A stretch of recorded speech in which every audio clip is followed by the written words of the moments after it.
We want to build good games by leveraging Web3 to enable that, to make the game experience better.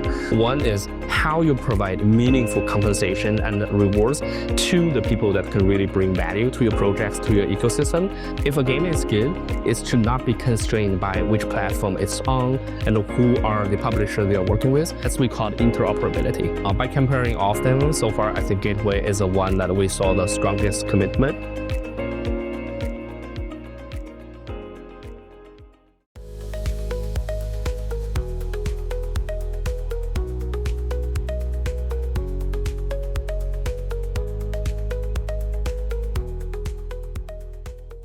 So, hi everyone. Here we have MJ from Moonveil, one of our important clients from GameFi vertical. And today we will be exploring how games can utilize blockchain and explore these new opportunities of Web3. Thank you very much. And it's my honor to be here talking about what we're building and how we are being bullish about Web3 in general. So let's get started. Could you please tell more about the project itself? What does it look like? Yeah, so Moonveil is a zkEVM focused gaming ecosystem. So I know ecosystem as a term is being abused a bunch. I think we are quite different, that we came from a game development background starting in 2022. At the very beginning, we got some game development, publishing, veteran, and also Web3 native, that we want to build good games by leveraging Web3 to enable that, to make the game experience better.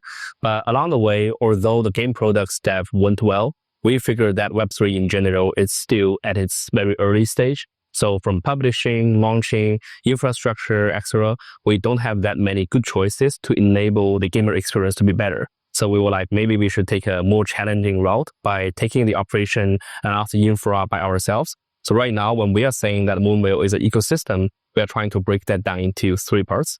So we always have the product layer, the games as our core focus, where we came from. We feel that's something as our unfair advantage to guarantee the good experience.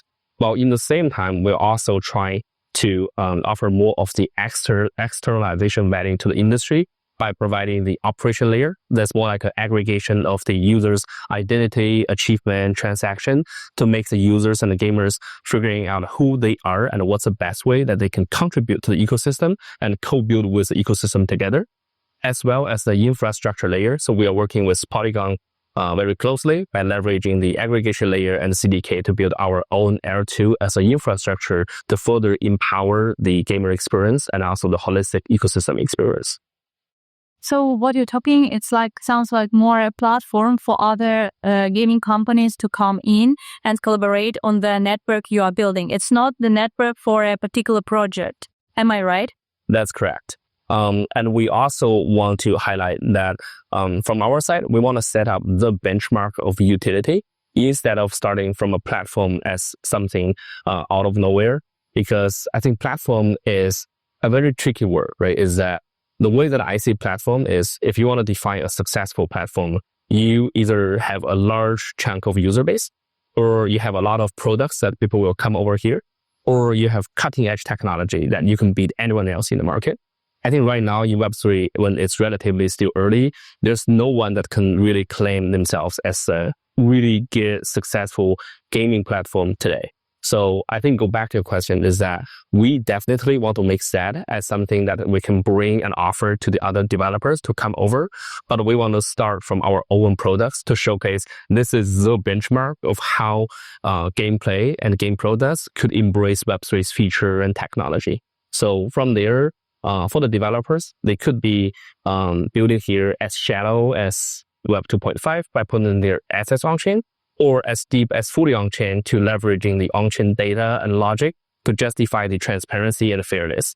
We definitely would not be the best game developer. There's a lot of game development talents around the world, but we want to showcase that this is the way for them to better leverage, to maximize their expertise to bring the good gameplay by using Web3 feature, Web3 technology as part of the key weapon that they can utilize. But speaking in common terms, why would game projects need blockchain? Why to build on blockchain? Why older ways of doing things do not work anymore? So I think I'll start from my own background and story a little bit. So I came from Riot Games background, and my core team and leadership, we are called by some of our industry people as a Riot Mafia, that we spent nearly a decade in the traditional game dev. And myself as a lifetime hardcore gamer as well. When I was a teenager, I used to be a competitive level game player.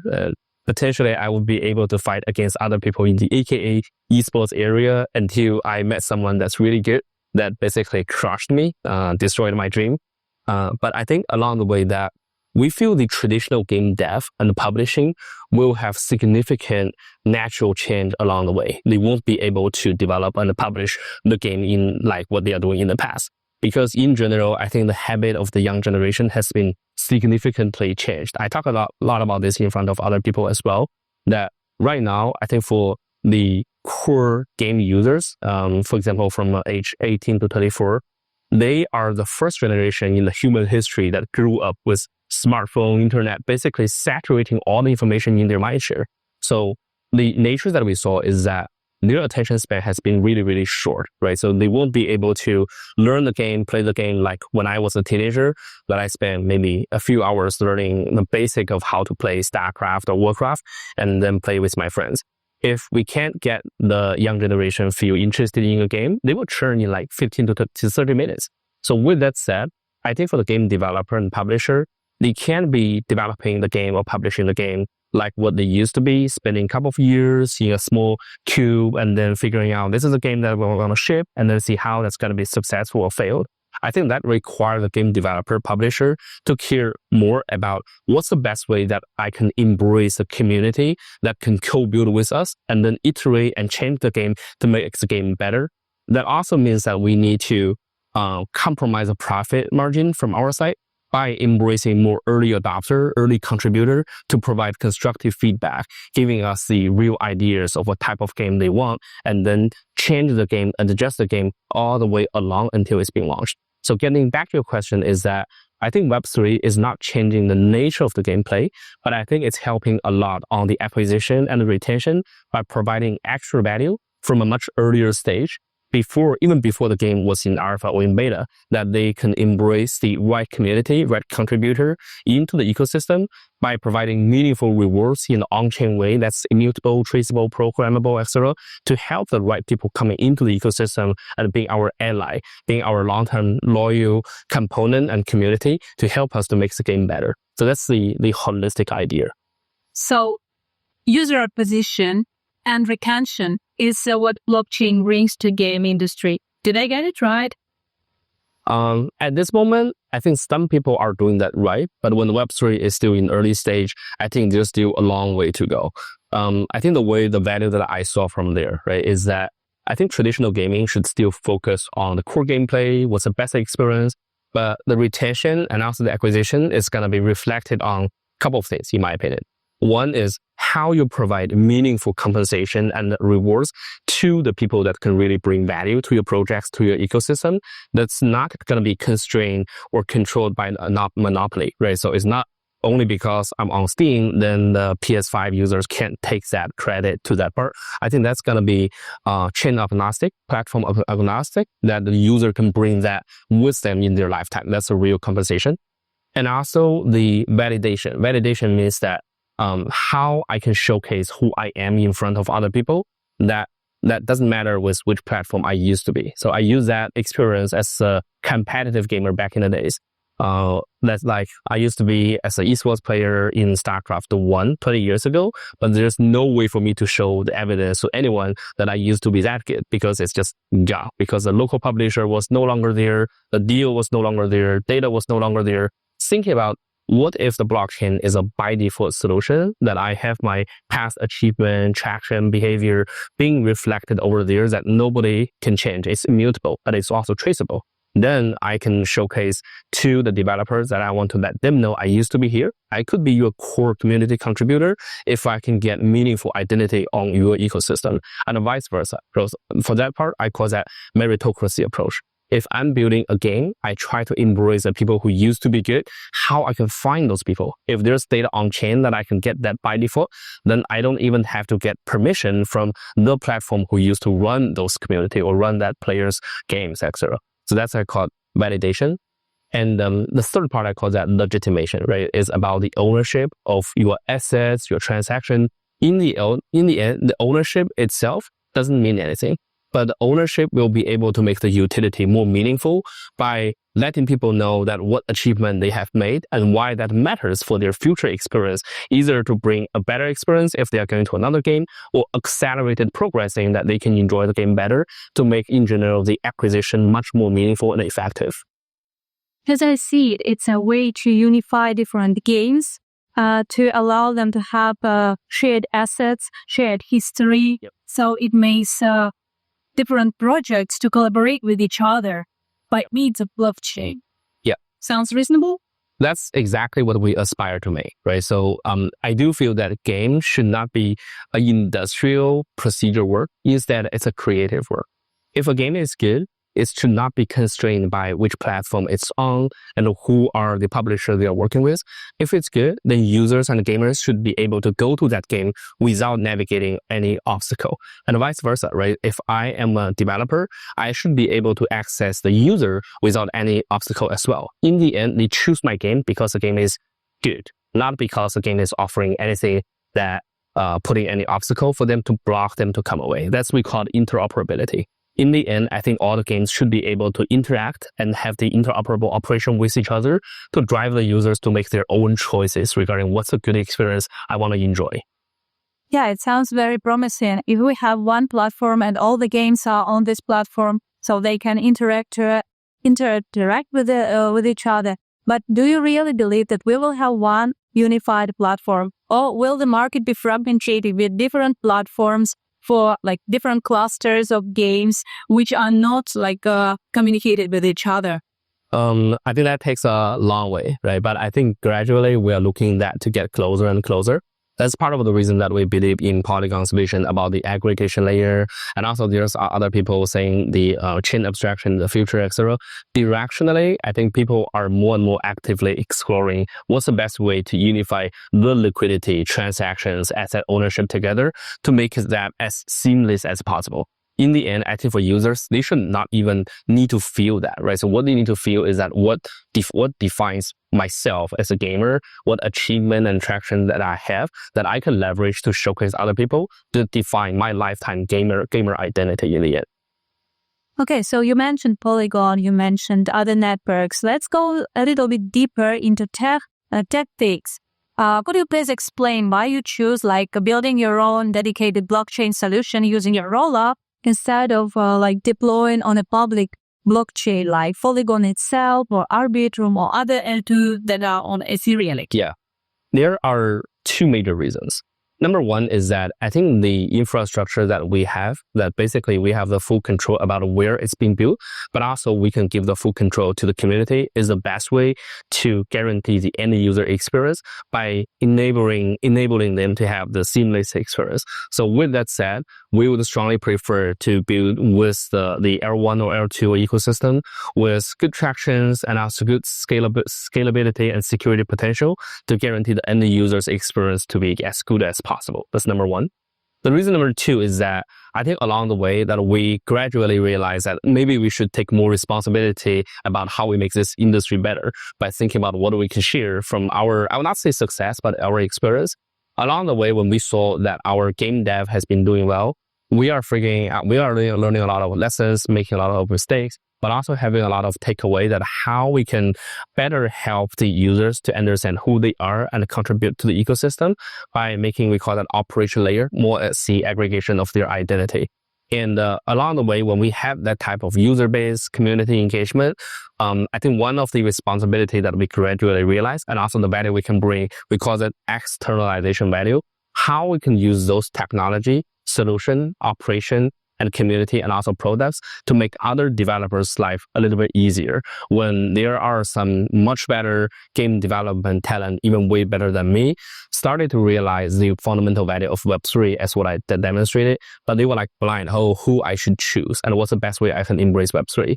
We want to start from there by offering them, hey, there might be a good solution that you can take a look, that we are building the infrastructure that can help you to make that highly customizable and modularizable for them to come into this area either making that as an asset on-chain or go as deep as fully on-chain game, etc., they can always feel the best fit for them to fully leverage their expertise instead of concerning about what's the best way that I should get a seed phrase down or set up a wallet, etc.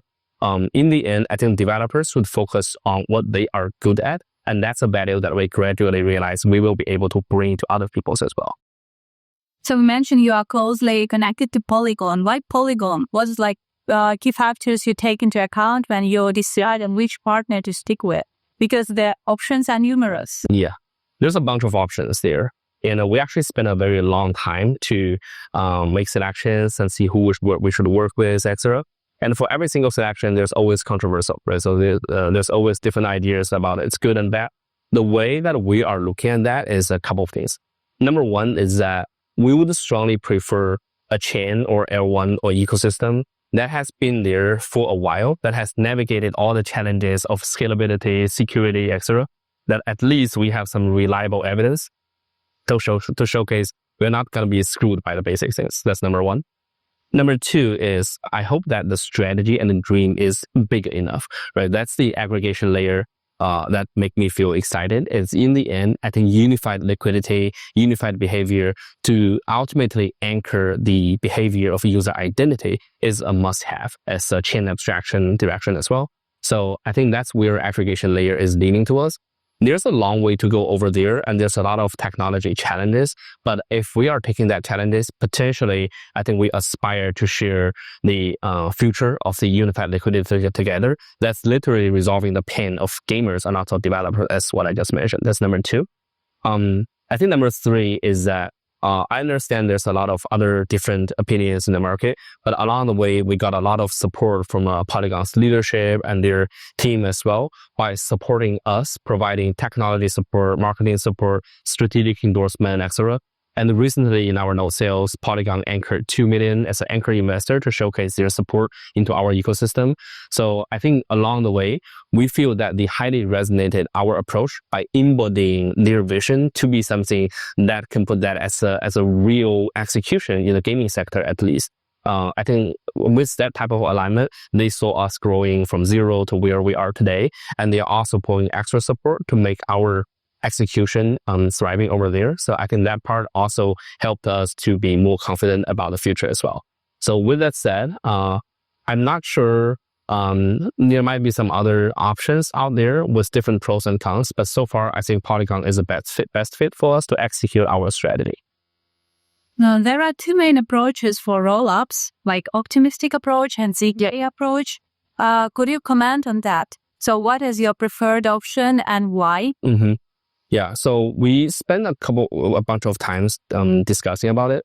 In the end, I think optimism regarding the 7-day challenge is always a pain to some extent, especially for the user experience. I think from our side, one of the key differences that we have compared with other L1, L2 is that we are very heavy utility driven for decision making. We're always thinking about if we choose one feature, one partner, what that means for the experience that we can provide to the end user or for the developer. So comparing all of that, I know there's hype and also there's fade, etc.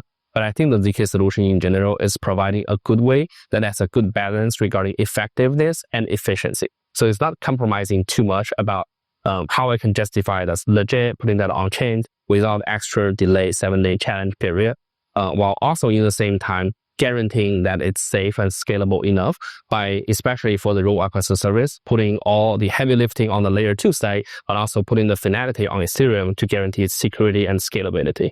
So there could be some other good solutions in the future, but so far, I think that's a good fit, especially from our utility-heavy mindset in general.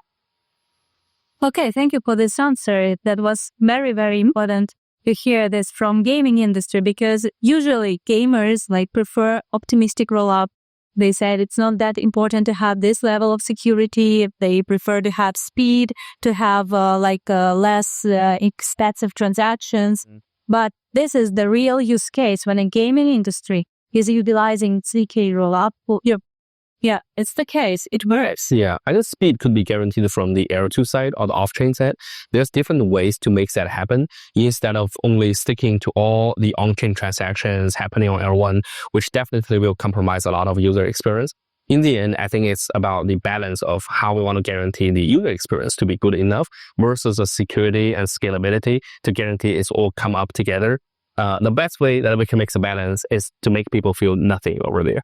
Yeah, definitely. So for user, it should be totally abstracted, the technology. But okay, in terms of our collaboration, your collaboration with Gateway, could you comment on this? Can I have some feedback? Like, I know that we are doing really advanced technical stuff. Yep. Anything above that, like in terms of customer experience, customer support? In general, I have nothing to complain. I feel very satisfied so far. And I think that we compared a couple of, so we call that infrastructure partner along the way by taking reference from different people, etc. By comparing all of them, so far, I think Gateway is the one that we saw the strongest commitment and also very strong fundamental tech understanding and also the close co-building relationship with Polygon. Usually, we would prefer someone is not only helping us to make the dev work, but also really understand what's strategically, why it's strategically meaningful to develop along this way to guarantee the vision that we are trying to align with regarding our key partner, for example, right now, Polygon. And also when there's any problem over there, we would prefer that our partner can also take an ownership mindset to think about if you own this product, what's the best way to resolve the problem by thinking about the long-term way instead of only making that happen in the short term. So I think so far regarding the development support and the resource and the marketing, as well as the leadership strategic alignment that way I just had with the conversation with the leadership is pretty exciting and inspiring. And I hope that we can keep this conversation ongoing. What advice can you give to other projects that considering utilizing zkEVM, rollups, and partnership with companies like Gateway? I think the key part or the key suggestion, and I will think about is think about the alignment on the strategic level, right? So there's people that can resolve your problem in the short term with different approach, and there are a lot of people that can help you navigate the current problems. But in the end, I think the true partner is someone that can take the ownership mindset to think about the long term with you together. The prerequisite is that for the project, they need to know what exactly is the utility they want to put into their ecosystem and then bring that to the whole industry. And by understanding that, then could determine what's going to be the priority and the milestone on also the roadmap. Then think about how to leverage the expertise from the Gateway. And if they are sharing a similar mindset with us, I think Gateway should be the best choice. Thank you. Thank you for kind words. Any challenges that you can mention that gaming industry is facing in terms of coming Web3? I think the challenges that we saw about gaming is always about what's the best way to match the pace about the operation and publishing together with Web3 when it's so correlated with capital markets fluctuation a little bit. Because for game dev, I mean, we saw a different type of value, right? Meme coin is providing a lot of emotional value, of course. And if we are looking at the fundamental value that the product can bring, so that requires a lot of lead time to plan everything in advance. And it's very challenging, nearly impossible to match that perfectly with where the market is going, right? So of course, everyone wants to sell asset and then make the game key campaign during the market hype when it's increasing, but nobody can predict that. So that requires the game development, game projects to be super agile and flexible about how they want to run the projects. That's a totally different level of the difficulty as a standard to raise in front of the game developer. I think that's going to be the key challenges in the long run.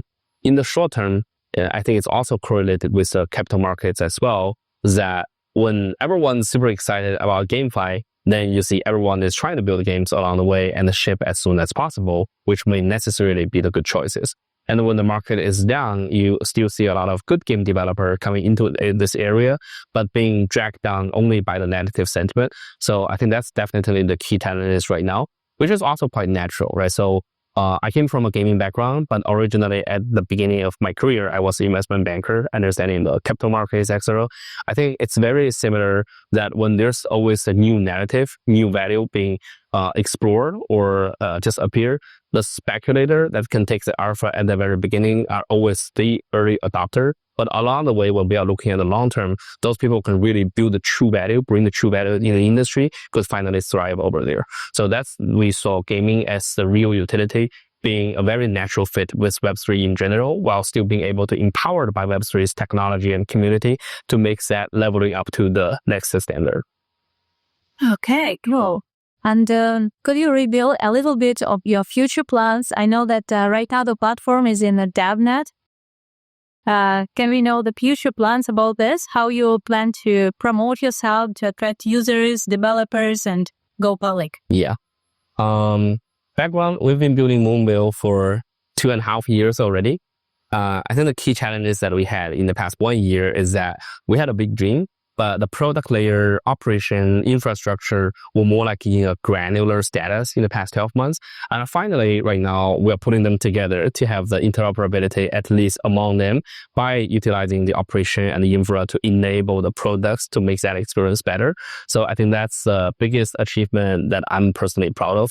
In the next few months, I would say right now is a time that when we could say proudly we'll be open-minded for different type of user, that as long as they can contribute to the ecosystem, we want to make sure that they are being respected and also well embraced in the ecosystem, either as a hardcore gamer that they can enjoy our game, or if they are spender, they just being aligned with us, want to purchase asset, or if they could provide constructive feedback, being a social evangelizer, etc., we always feel welcome and encourage them to join our ecosystem by leveraging their best expertise to contribute to the ecosystem and also enjoy the compensation and the perks and the rewards from us.